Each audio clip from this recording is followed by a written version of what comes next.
today we visited a few of the areas that we need some developments on. Was obviously Natovi Jetty.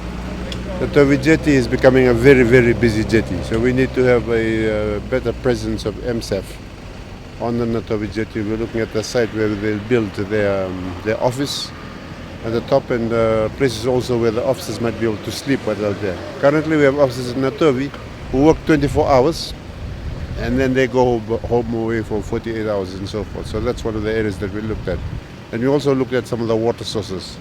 Obviously the new water source that we have at Londoni in the Sawakasa village, that water source is now fully functional. There's just some issues that need to be ironed out for some of the quality of the taps that they're using in the villages. That's something for the water committee in that village to look at. But we hope to be able to commission that water source in the not too distant future. We had a big look at the big water project that we have at Namau. That is a project that's costing us more than $11 million. One of the problems that we have there is that the amount of water that should be getting to the what's it called, that thing, the package plant. The amount of water that should be getting to that package plant is not the level that we want. There's a $5 million liter tank that's there that we can't fill up. That's something that our water authority has to identify what the solution to the problem is, and it has to liaise back with the China Railway, who did the original problems, who fixed the piping that has come in for that area.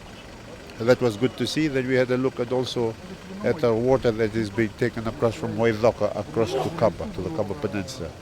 That will be, it's actually it's submarine. The pipes are already being laid, almost completed, going across the water to the Kaba Peninsula. Once that water is already fully in place, it'll be able to give a lot more water to that whole Kaba Peninsula. Then we came around to have a look at the new road from Cuba to Kaba.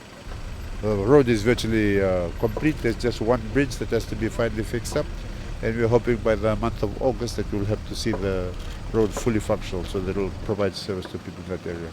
And we're here to have a look at this bit here.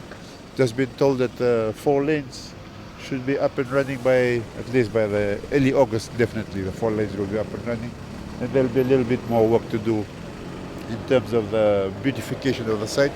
But other than that, we hope that this will be fully functional, available for the people to use it.